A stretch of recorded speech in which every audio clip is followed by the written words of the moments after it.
Abra sua Bíblia, por favor, em Lucas capítulo 3.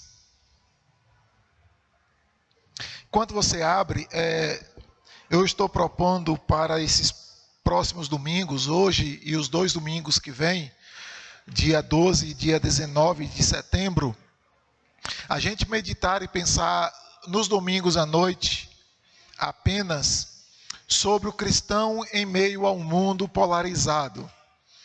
E eu preciso explicar isso aqui rapidamente como introdução para todos os 3 sermões, que a minha razão, a minha motivação para a gente poder falar sobre esse assunto, é óbvio, não é? Você deve acompanhar as notícias aí, por menos que você conheça, mas você acompanha as notícias, e que nós estamos, cada dia que passa, lidando com a realidade da polarização. O que é polarização?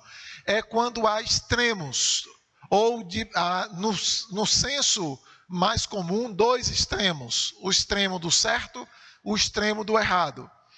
E no caso do Brasil, e isso acontece também em outros países, mas eu estou falando aqui do Brasil, nós moramos aqui, nós vivemos um período polarizado no chamado direita e esquerda. O grupo de direita que não só entra influenciadores, como também entra atores, políticos, empresários e pessoas comuns, no sentido de não ter nenhum referencial de autoridade ou coisa parecida. E tanto na direita quanto na esquerda, nós temos grupos de pessoas se sentindo cheias da razão, e elas então, agora recentemente, estão entrando numa marcha, e cedo ou tarde isso acaba em guerra civil. Acaba em guerra civil. Nós estamos vendo no Brasil também briga de poderes que deveriam estar unidos, ainda mais diante do caos que a Covid-19 traz ao Brasil, mas na verdade elas estão mais disputando poder, disputando força do que eventualmente trabalhando, não é, de maneira digna e de maneira honrosa no cargo que lhes foram dados. E diante de tamanha situação e condição, nós que somos população comum, e eu poderia aqui já começar a iniciar a aplicar a razão desses sermões, desses 3 sermões que vão ser seguidos, nós os cristãos, nós estamos exatamente na situação mais difícil e mais delicada nesse sentido. Por quê? Do ponto de vista cristão, o nosso papel, a nossa tarefa, a nossa esperança e as nossas convicções, elas estão enraizadas na fé, pela fé, e nós agimos e falamos e fazemos de acordo com a nossa fé, permitida ainda no Brasil. Não é? E do outro lado, nós não deixamos, por sermos cristãos, cidadãos brasileiros, com todos os direitos e deveres de quem representa ou quem faz parte de uma nação, faz parte de um povo. Então, nós estamos indecisos no sentido de polarização. Nós somos de que lado? De que lado? E o pior, essa polarização no Brasil, ela é carregada pela política. Ela não é uma polarização de valores, de princípios. Ela é uma polarização política. Pelo menos ela se tornou política, não é? E eu quero relembrar a vocês, quando estudamos escatologia, de que muito provavelmente a ideia do anticristo não é religioso, ele é político. Porque a política, ela está aos poucos dominando e tomando conta do país, tomando conta do mundo, e até dominando religiões que até certo período não estavam dentro dela, a política. Então a gente vai ver e vai perceber de que os valores que o mundo tem criado e o Brasil tem produzido são valores muito mais de íntimo político ou de corrente política do que de fato de honestidade, de moral, de boa conduta. E eu vou dizer o porquê. Porque não importa qual seja o grupo político que quer andar na direita ou na esquerda, todos eles são imorais. Todos eles são imorais. Todos eles se permitem e não têm nenhuma dificuldade com aquilo que é imoral e indecente, segundo a Escritura. Segundo a Escritura. E a minha tentativa durante esses 3 sermões é exatamente mostrar de que cristão não é de direita, cristão não é de esquerda, mas eu poderia dizer que cristão seria o do meio, não o centrão da política, porque ele está de um lado ou do outro, mas é de meio. E qual é este meio? O meio do cristão é Jesus Cristo. Nós não somos efetivamente cidadãos deste mundo e que esperamos por este mundo e achamos que tudo de bom está neste mundo. Nós somos cidadãos dos céus. Dos céus. Ainda que sujeitos, e a gente não sabe até quando, não é? Porque não sabemos a agenda da nossa vida quando ela se interrompe. Mas até lá, nós precisamos entender que mais do que brasileiros, nós somos cidadãos dos céus. É por isso que eu vou encerrar, e o último sermão sobre isso é falando sobre a nossa pátria. É falando sobre a sua pátria como cristão. Então, o nosso desafio não é de acompanhar direita e esquerda. Até porque, se você olhar, a própria igreja, ou os cristãos de maneira geral, estão polarizados. Você vai encontrar cristãos e bons cristãos que apoiam a esquerda. Com todos os seus problemas, com todas as suas crises, com todos os defeitos apontados e qualidades, apoiam a esquerda. Estão na internet, brigando e defendendo a esquerda. E você vai encontrar cristãos que estão também de direita e eles estão fazendo a mesma coisa que os de esquerda. Não estão sendo diferentes, não. Fazendo a mesma coisa. Porque eles entendem de que, como cristãos, precisam, se manifestam, inclusive representando a igreja de Cristo, que eles não têm carta para isso, mas se afirmam assim, na direita. Então, até a própria igreja do Senhor Jesus Cristo, que deveria ser neutra no sentido dessa polarização política e imoral, a própria igreja, no sentido geral, está também se aliando a essa polarização. E ela está perdendo, e eu diria, e muito, e estragando o mundo em que nós vivemos. Eu estou falando da igreja. Não estou falando da direita, da esquerda e da direita, porque elas vão mesmo destruir o mundo. O que elas querem é dominação. O que elas querem é controle. O que é característica própria do anticristo.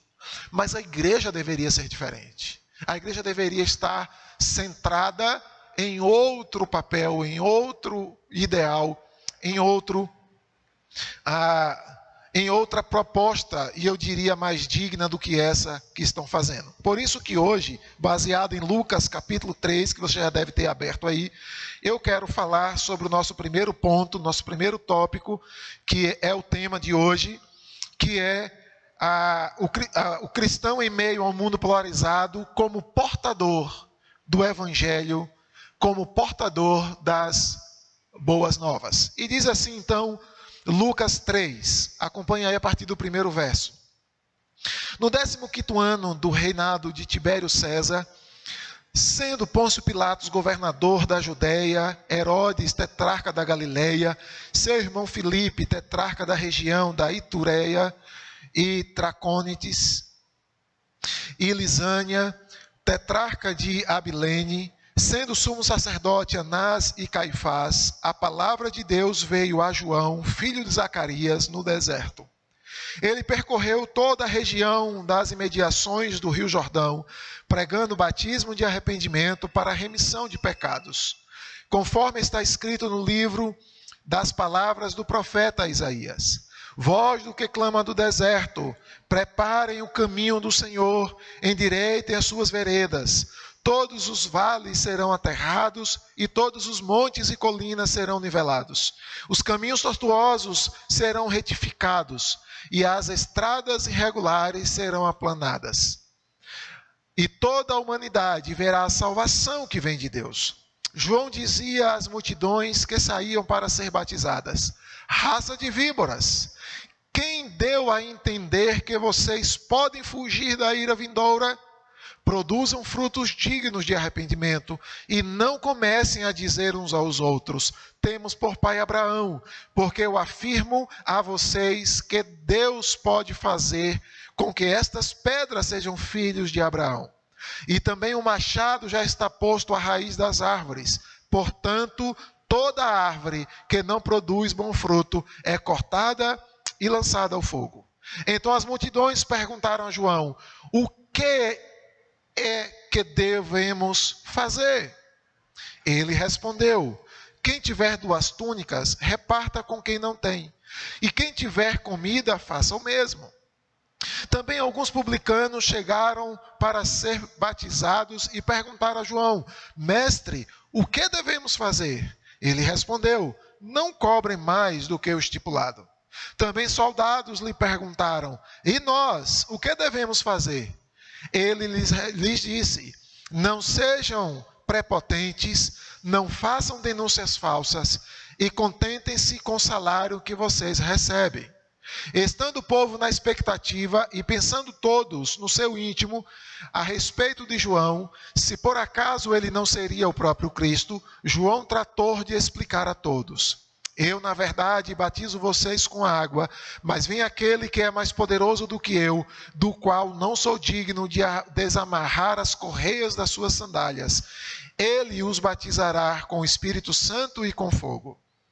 Ele tem a pá nas suas mãos para limpar a sua eira e recolher o trigo no seu celeiro, porém queimará a palha com fogo que nunca se apaga.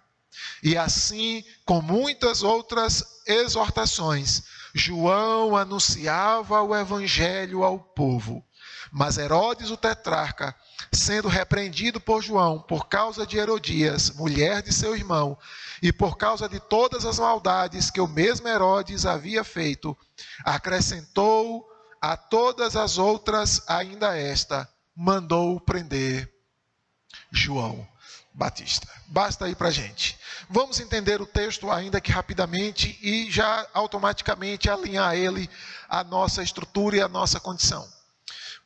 O verso 1 começa dizendo então de que João Batista, na época do reinado de Tibério César, um período onde aí muito provavelmente o 15º ano, 15 anos de dominação romana sobre os judeus nas suas terras, diz então o texto de que João Batista, o primo de Jesus, que nasce aí por volta de 3 meses depois dele, João Batista então sai do Rio Jordão, ou vai para o Rio Jordão e começa a pregar o evangelho.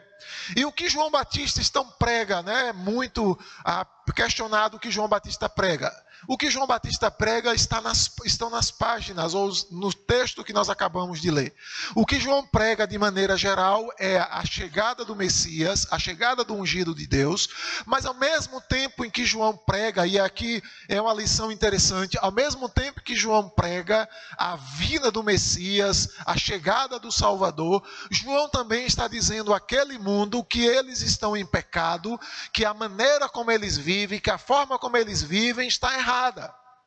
Está totalmente equivocada. E aqui vem a primeira lição que a gente precisa tirar daqui. Pregar o evangelho não é falar de Jesus que salva e do diabo que condena. Não é falar de céu e de inferno. O evangelho ele é pregado quando nós ensinamos os princípios e valores do evangelho. Então a gente vai encontrar aqui, por exemplo, aí do verso 10 até o verso de número 14, nós vamos encontrar grupos de pessoas e a própria multidão, né, o povo comum, que não tinha nenhuma autoridade, como polícia, como publicano, cobrador de imposto, gente que não tinha notoriedade, todo mundo estava questionando a João, como então a gente muda de vida? Se eles estão perguntando a João como mudar de vida, é porque a mensagem de João a eles eram: da maneira como vocês estão vivendo está errada. Está errada. E a gente vai encontrar essa frase aí fantástica no verso de número 18, aonde o autor Lucas diz assim: com muitas outras exortações, João anunciava o evangelho ao povo. Ele disse exortações, ele não falou de anunciar a Cristo que está chegando. Falou exortações. O que é exortação? É dizer a alguém: o que você faz é errado. É dizer a alguém o que você faz é pecado. É dizer a alguém a maneira como você vive é irregular. E ele fez isso com a multidão, ele fez isso com os publicanos, ele fez isso com soldados e ele fez isso com o rei. Ele fez isso com a autoridade máxima, o governador. E o texto diz de que isso é evangelização. E quando a gente vai para o início dos evangelhos, para o final dos evangelhos, especialmente de Mateus e de Marcos, ele termina Jesus dizendo aos seus discípulos, aparecendo na sua ressurreição, e dizendo aos discípulos, ide por todo o mundo e pregai o evangelho. Qual o evangelho? O evangelho de que o Messias chegou? Sim, mas o evangelho de que o pecado é mau e precisa ser tirado da sua vida. Precisa ser tirado da vida do povo, precisa ser tirado da vida dos cobradores de impostos, daqueles que arrecadam, daqueles que têm autoridade, representada aqui pelos soldados, e daqueles que governam, representado pelo governador. É o evangelho que é anunciado aqui, e é o evangelho que é na contramão, ainda que seja da esquerda ou que seja da própria direita. Porque se você avaliar a esquerda e a direita, não é, de maneira mais minuciosa, você vai ver que não importa qual seja desses dois grupos, eles são de acordo com o adultério, com a destruição do casamento, ainda que de maneira velada, mas eles são. Eles necessariamente não estão combatendo diretamente de maneira justa e honesta a corrupção. Eles não estão fazendo isso nem de um lado nem de outro. Pode até ser um lado maior, ou que cometa crimes maiores ou erros maiores, mas os dois estão do mesmo lado. Você não está vendo nenhum deles ensinando e instruindo a fidelidade conjugal, a honestidade conjugal. Porque se você for para a direita, que se dizem ser melhorzinhos, você vai encontrar políticos que estão no segundo, terceiro, quarto casamento, que tem uma tropa de filho atrás dele.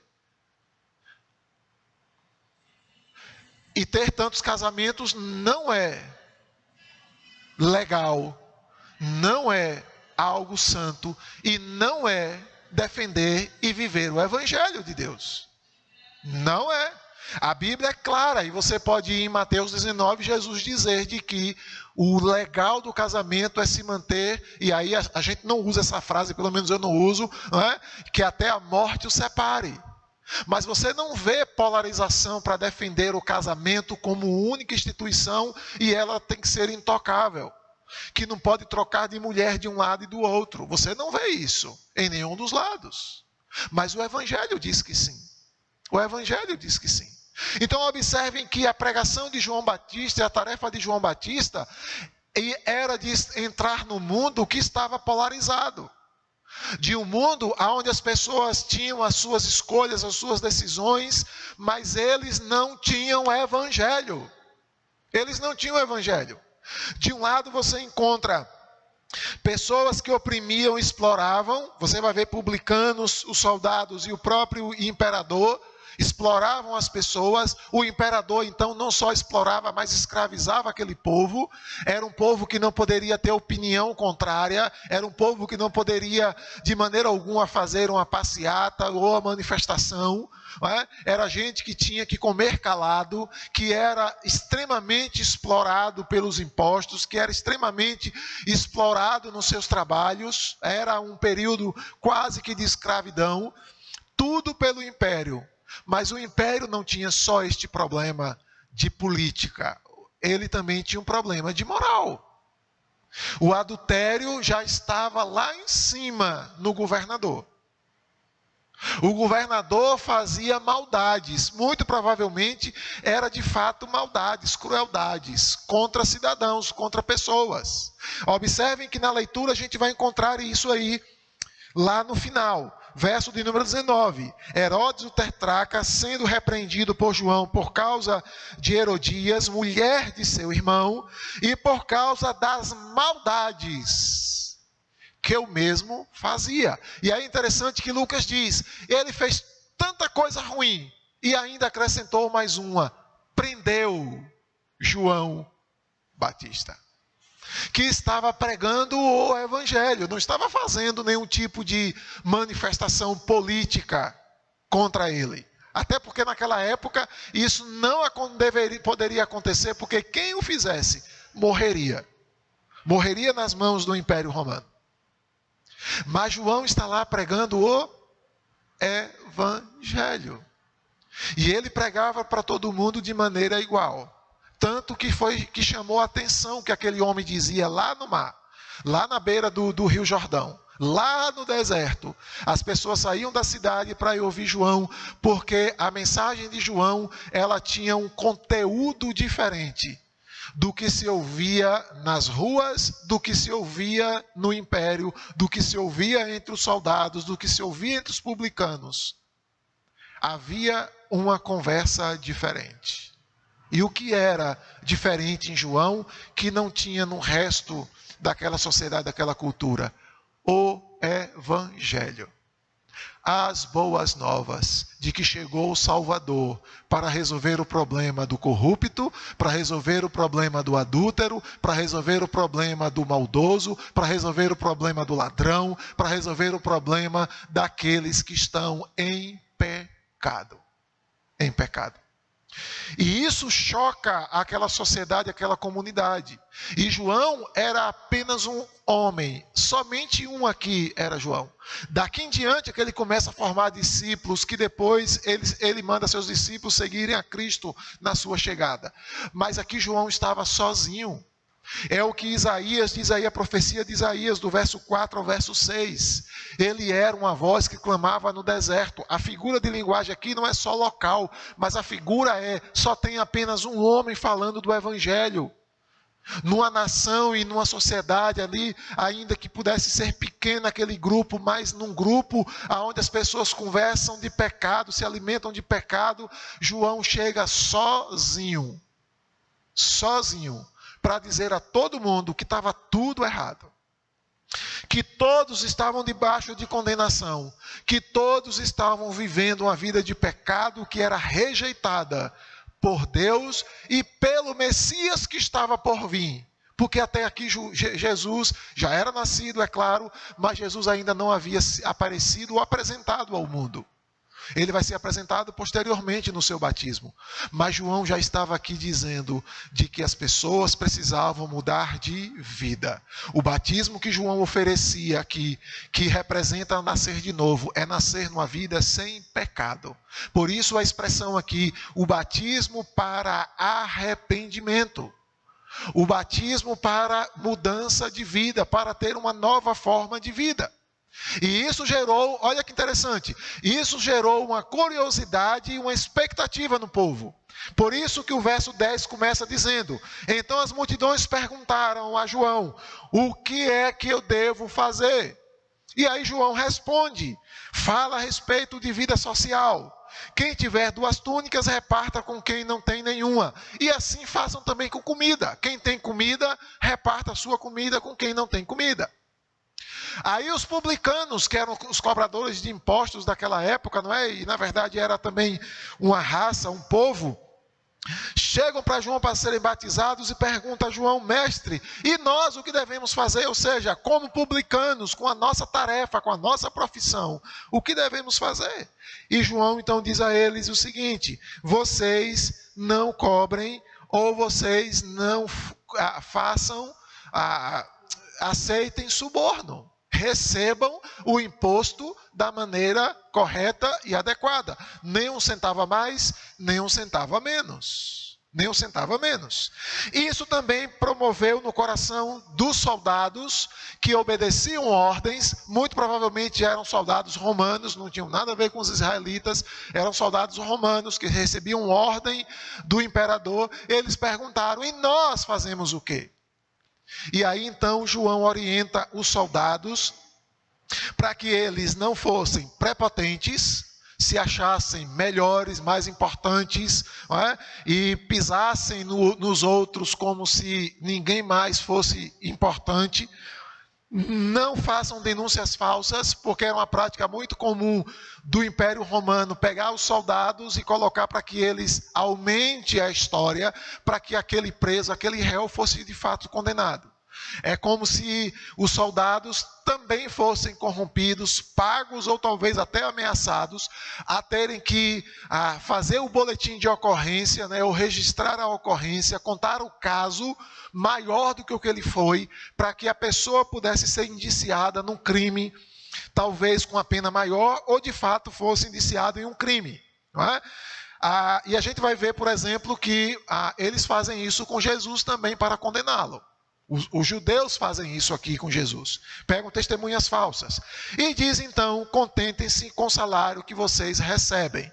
Não aceitem propina, não corrompam o povo para que eles não sofram algum tipo de pena. O que muitas vezes acontece muito, no caso do Brasil, ligado à polícia, acontece muito a propina para se fazer de cego com crimes, com venda de drogas, irregularidade de carro, né, que a PRF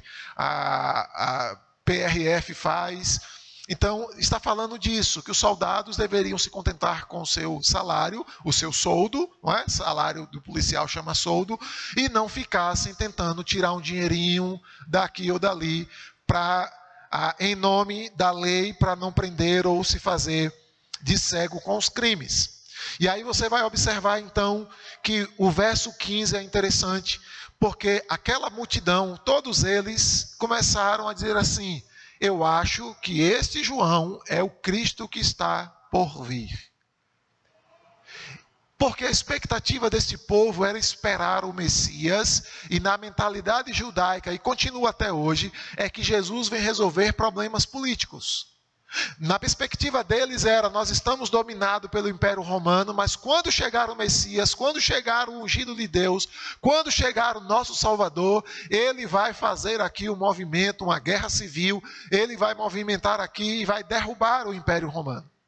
Até João Batista, em determinado momento, pensou nisso. Quando João é preso, lá em Mateus 12, a gente vai ver essa questão.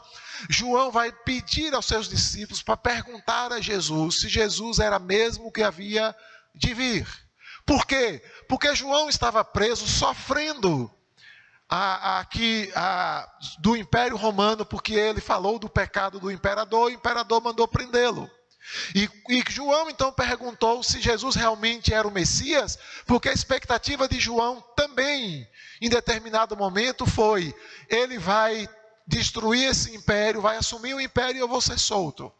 Mas não foi isso que o Messias veio fazer. E João disse isso muito bem, ainda que ele tenha duvidado em determinado momento, ou questionado se era só isso que o Messias havia de fazer. João deixa bem claro qual é o papel do Messias. E ele então responde, verso 16, João então responde ao povo e diz o seguinte: eu, na verdade, batizo com água para o arrependimento de pecados, para a mudança de vida. Mas o que está por vir e vem depois de mim, eu não sou digno nem mesmo de desamarrar ou levar as suas sandálias.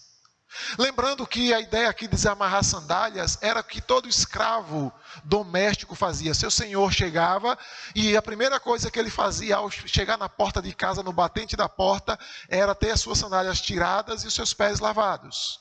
Era uma prática comum e era obrigação daquele que era escravo.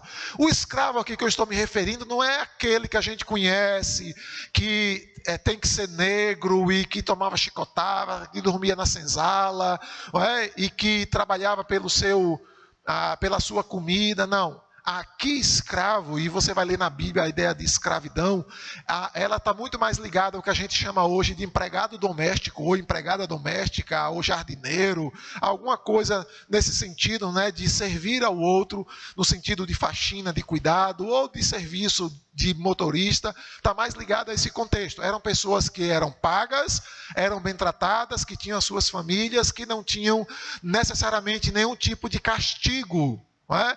ou prisão, como era feita de fato como os escravos, tá? É diferente.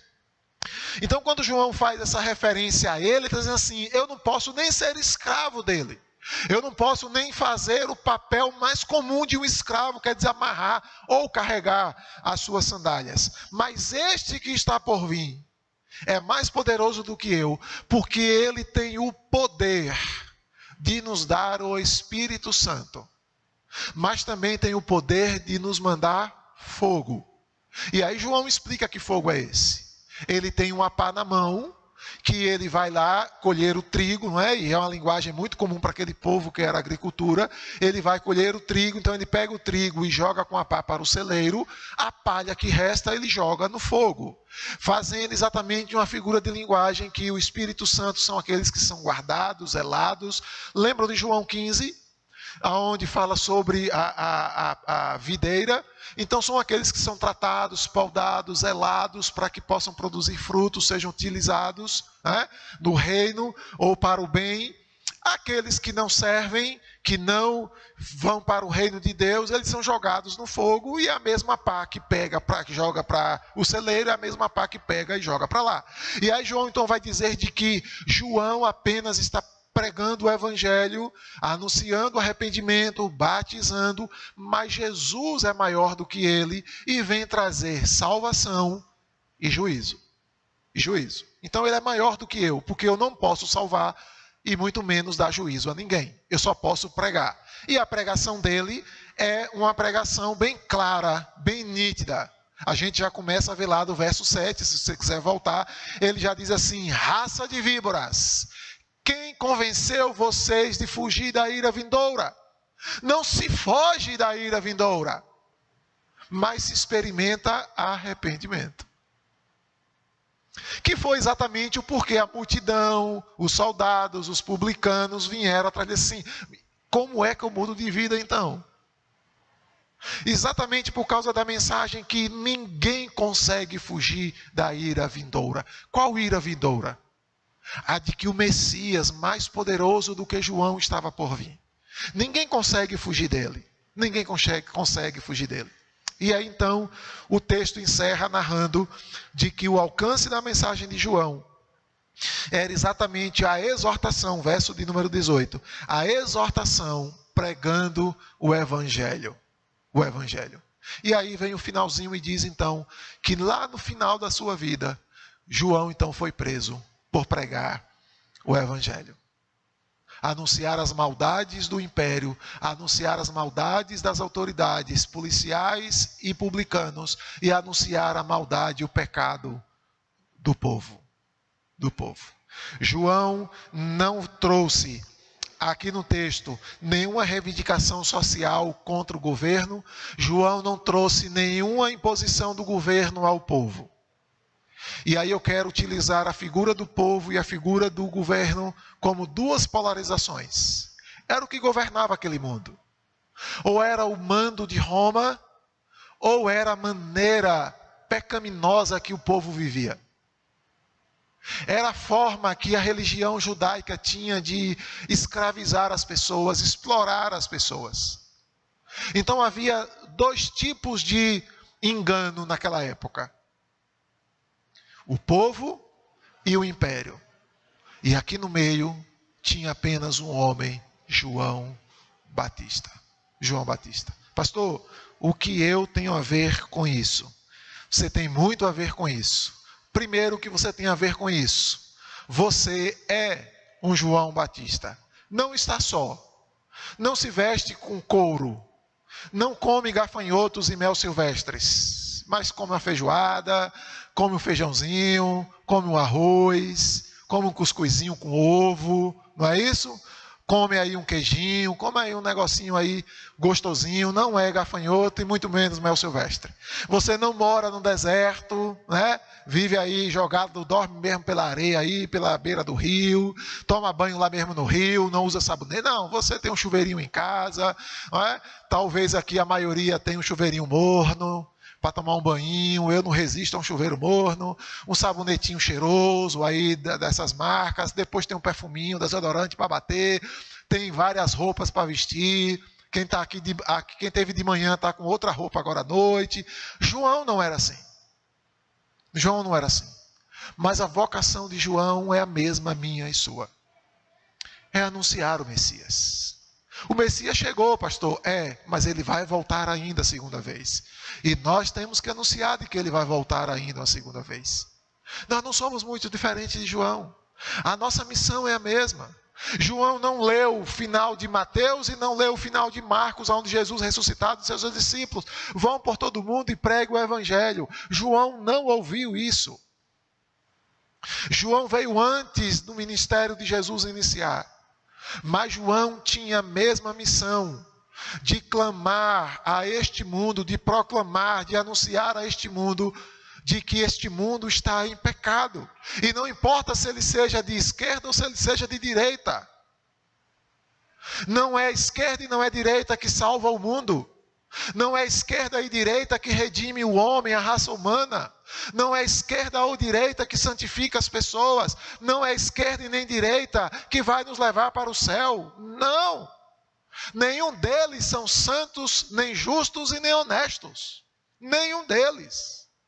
Só existe um, que é santo, justo e honesto.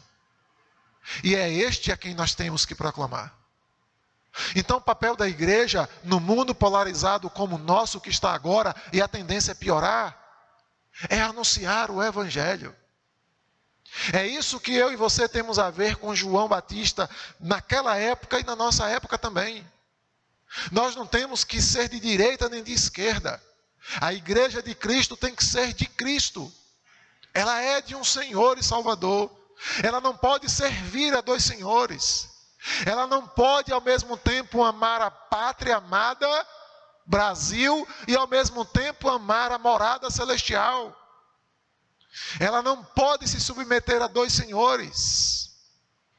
Ainda que a esquerda possa estar errada ou a direita possa estar certa, como a polarização faz, nós não pertencemos a este mundo. E eu vou provar isso lá no finalzinho, daqui a 2 domingos para frente. Mas aqui João Batista está deixando claro de que a sua mensagem não pertencia nem ao povo e nem pertencia ao império. A sua mensagem pertencia ao Senhor. A sua mensagem é o evangelho. Ponto. O que tem a ver comigo e com você aqui é que nós moramos no mundo corrompido. População, como aqui mesmo apresenta, ainda somos uma população que pouco se mexe em favor dos outros. Se você fizer uma campanha, talvez você até consiga arrecadar alguma coisa para ajudar alguém. Mas se você não pedir, se você não fizer campanha, as pessoas estão passando do lado das outras, jogadas na rua, e não estão nem aí, não estão nem se importando. Nem se importando. Não estão nem aí. Só para você entender o que eu estou falando. Essa semana, ontem, eu fui fazer um pedal com um pessoal aí, e na volta, já escuro, já 6h30 da noite, estávamos voltando, e de longe eu vi um carro com alerta ligado.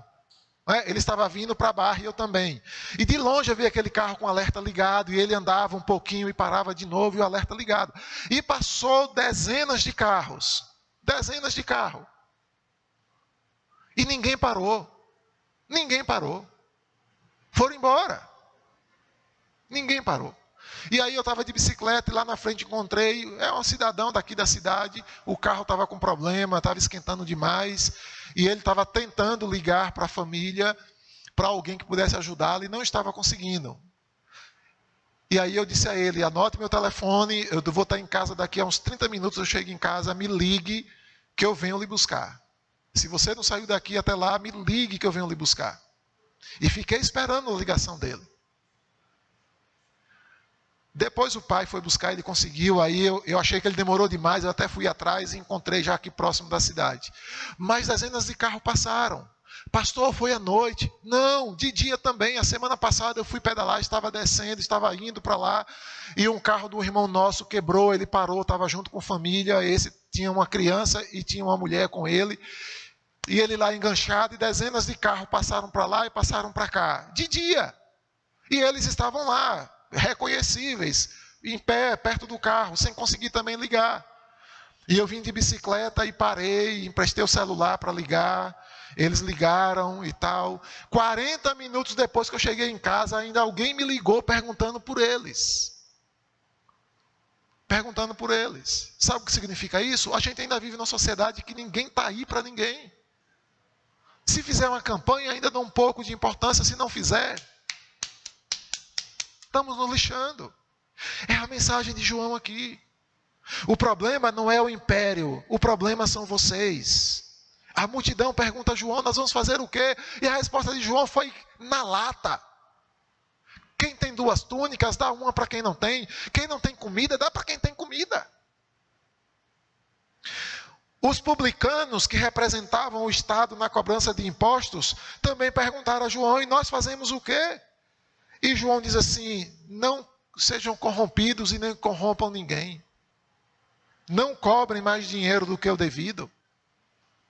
Os soldados, que era para proteger o povo, mesmo sendo romano era para dar proteção à população, eles estavam sendo prepotentes, pisando, humilhando o povo, e estavam fazendo testemunho falsos para, de fato, comprovar a prisão ou tornar a prisão legal, e estavam, de alguma maneira, recebendo um dinheirinho por fora, para talvez enganar o próprio Estado que serviam. Talvez aí, quem sabe, deixando de prender um judeu ou outro porque negava o imposto, ou porque cometeu um crime, aí então ele pagava o policial, e o policial disse que não viu nada, ou legítima defesa, né, que entra também na mentira, ele matou em legítima defesa, então a gente não tem por que prendê-lo. Não importa qual seja aqui de maneira detalhada a questão, o ponto é que fica claro de que a época de João é uma época carente do Evangelho e não é diferente da que a gente vive hoje. Porque João vai até mesmo o alto escalão e diz: está em pecado, está adulterando, está cometendo maldades, está cometendo injustiça, está cometendo corrupção. Vocês estão fazendo isso. O povo se voltou, os publicanos também, os soldados também, mas o império mandou prendê-lo. Mandou prendê-lo. Então, se nós estamos aqui na mesma missão de João, de pregar o Evangelho, de pregar a Cristo, e pregar o Evangelho é exortar o povo em relação ao erro, se o mundo é carente do Evangelho da mesma forma como foi na época de João, terceiro, eu queria chamar a sua atenção de que o fim de João foi perder a cabeça.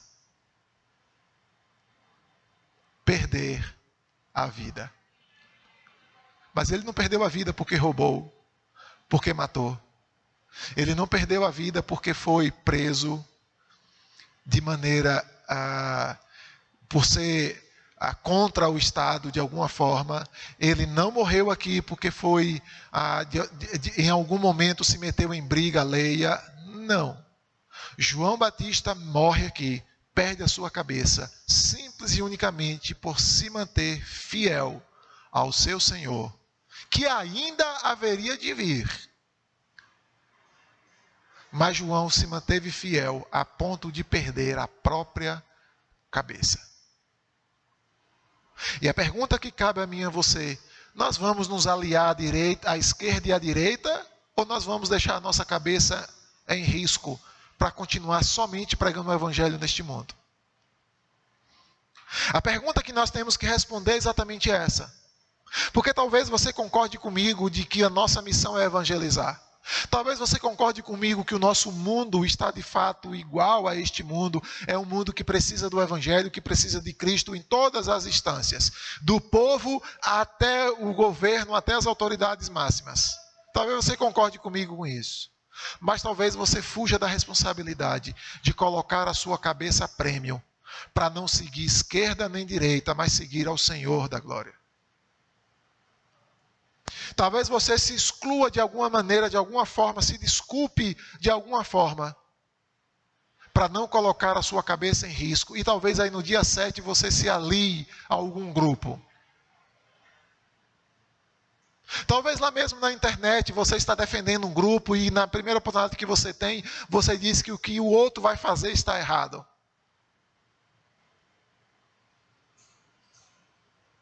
O nosso maior desafio na vida de João e no mundo polarizado igual ao nosso é sermos proclamadores do Evangelho. Ponto. E proclamador do Evangelho não é de esquerda e não é de direita. Proclamador do Evangelho não se alia a nenhum motim nem de povo, nem de classes e muito menos de autoridades. Quem é proclamador do Evangelho e portador do Evangelho, ele anda em todas essas camadas, mas ele anda nessas camadas livre, porque a quem ele serve não o acorrenta. E ainda que seja a morte o seu fim, vai morar num lugar muito melhor do que este mundo. Do que um mundo governado por esquerda ou um mundo governado por direita. Quem serve e quem prega, quem porta o Evangelho em todas as instâncias onde anda, tem uma morada muito maior, muito melhor do que a que pode conseguir com qualquer movimentação política ou qualquer movimentação partidária. Eu quero concluir dizendo a você que, como um cristão, você não deveria ser nem de direita e nem de esquerda, e muito menos participar de carreatas, como vai ter agora 7 de setembro. Né? Tanto da esquerda quanto da direita vai ter em alguns lugares. Você não deveria acompanhar e seguir nenhum deles. Nenhum deles. O Evangelho é muito mais puro do que todos eles. Do que todos eles. Segundo, você até tem o direito, e até pode ir usando o seu direito de cidadão brasileiro, o direito de ir e vir, o direito que está sendo tolhido, né, que está sendo aí, de certa forma, cortado e caçado aí no Brasil, mas ainda na Constituição você tem o direito de dizer aquilo que você pensa. Claro que com respeito, sem ameaça à vida do outro, etc. Mas você pode dizer aquilo que você pensa. Você tem esse direito, é legal, está lá na Constituição. Mas aí você precisa pensar aqui. Quem que você realmente quer representar? Uma nação brasileira? Uma nação verde e amarelo? A seleção canarinho? Não é isso? Ou você quer representar o reino de Deus? Então são dois direitos que talvez estejam diante de você, nesse 7 de setembro, na terça-feira. E é uma escolha que você faz. É uma escolha que você faz. E com toda certeza, se você escolher, você vai estar dizendo de que lado você está. E vai estar no mesmo direito que o outro também está. E aí, eu gostaria de convidar você a fechar os seus olhos e a pensar nisso. Diante de um mundo polarizado, você é um portador do Evangelho?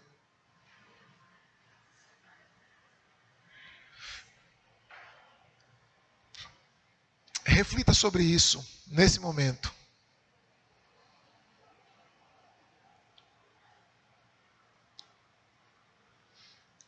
Avalie o seu coração.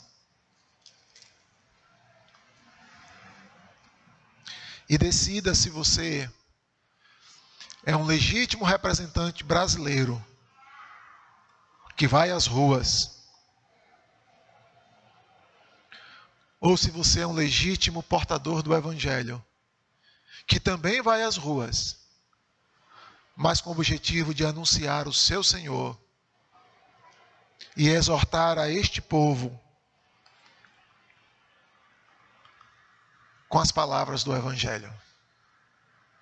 A missão do nosso Senhor Jesus Cristo é ir por todo mundo e pregar o Evangelho. A missão que se é dada ou se é convidada a um cidadão brasileiro hoje é de para ir às ruas. Para ir às ruas. Talvez seja legítimo o motivo de mostrar que está insatisfeito com os abusos que se fazem. Mas você precisa escolher a quem você de fato quer representar. A quem você quer representar. E isso vale para a internet. Isso naturalmente vale para os seus perfis públicos. E isso vale para o seu dia a dia e para a sua vida. Vamos orar e assim nós estamos encerrando o nosso culto nessa noite, com oração silenciosa.